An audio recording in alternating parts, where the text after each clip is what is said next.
Welcome everybody! Today we're taking a trip down memory lane, where I'll be ranking old Flash horror games in a tier list. After playing each game, I'm gonna be ranking them based on how scary the games are, my overall experience with the game, and the impact they made when they were released. So let's not waste any more time and jump straight into the first game, Exmortis.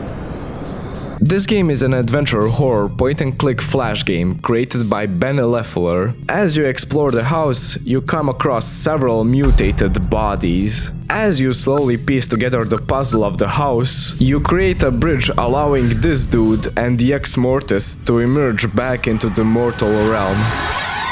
That's the basic premise of Exmortis. But is the game scary? Even being a point-and-click adventure, this game manages to create a pretty eerie atmosphere. And that one unexpected jump scare where the man runs straight at you.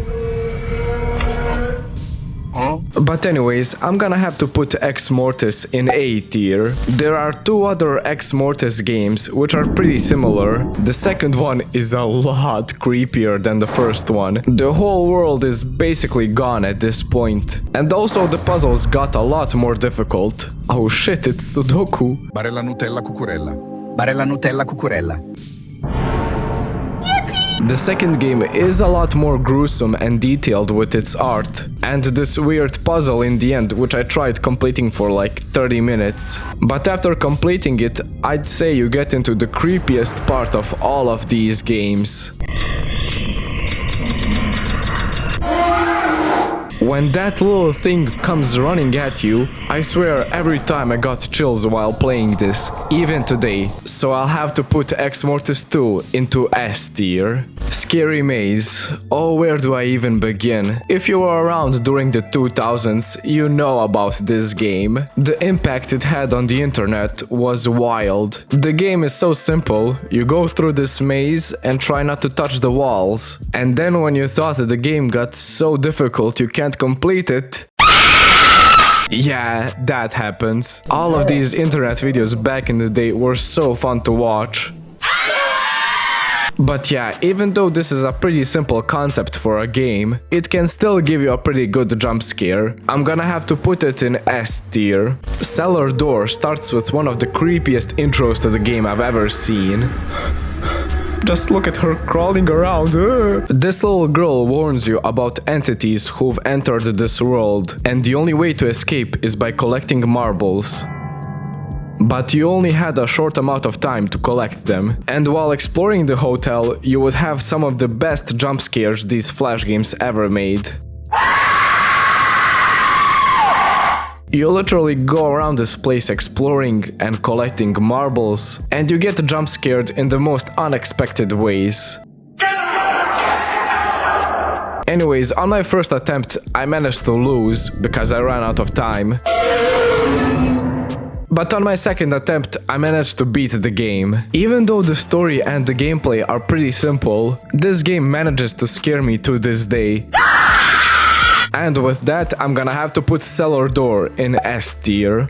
The Ugly. The Ugly, the name of the man who escaped prison, is now in your home. And coming back from school, you think nothing is wrong. But if you make one simple mistake of making a noise, he will find you.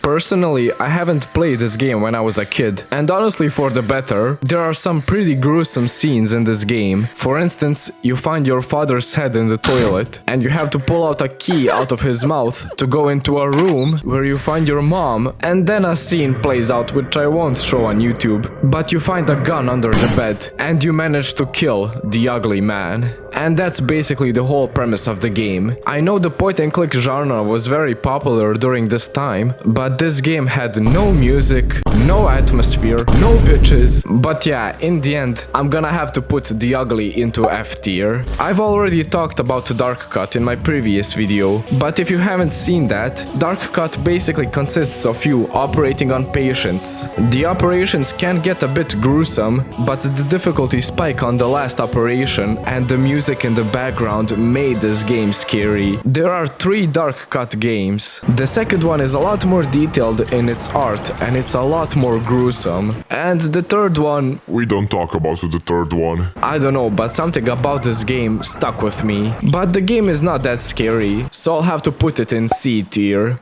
The Ghost of Bongcheondong.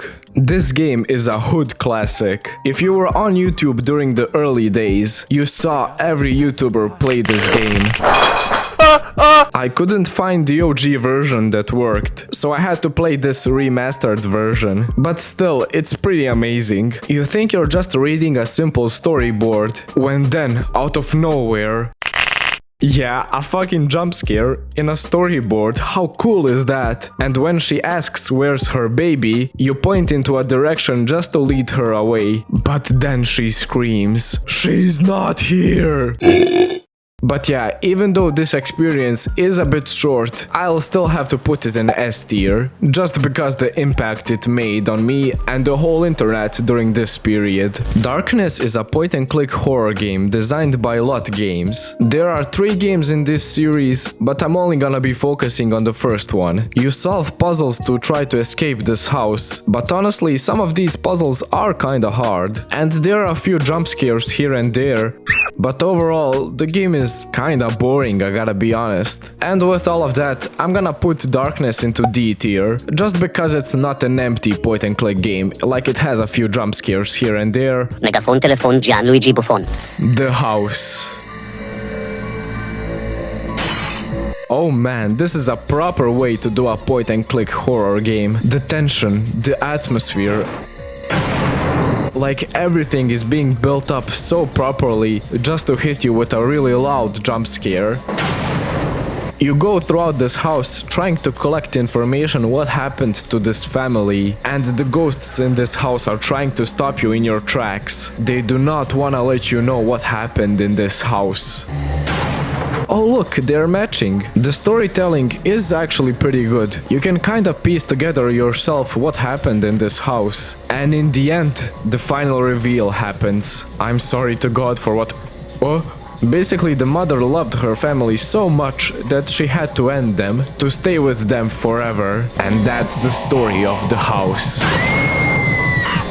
The second game is pretty much the same, although the second game has a lot more effective jump scares. And this one which no one expected. But in the second game you kinda had to pay more attention to the story in order to unlock the final safe, which is the daughter's year of birth. And yeah, this game also has a pretty messed up ending.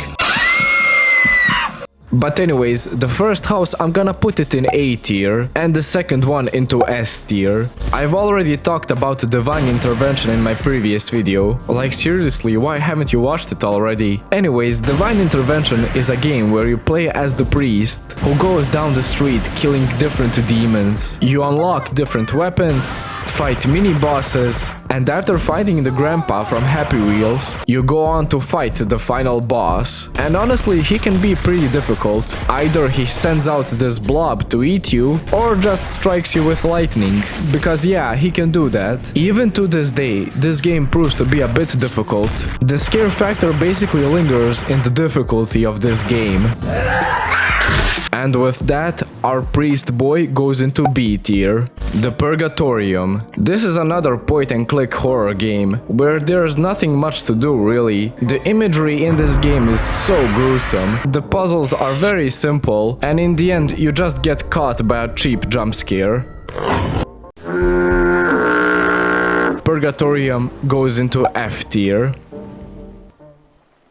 And with that, I've ranked some of the old Flash horror games I used to play. Tell me in the comments, do you agree with my list? Or would you change something? And who knows, maybe I make another video like this. And if you wanna see that, make sure you like the video and subscribe, because the majority of people watching my videos are not subscribed. Thank you everybody so much for watching, and I'll see you next time. Bye!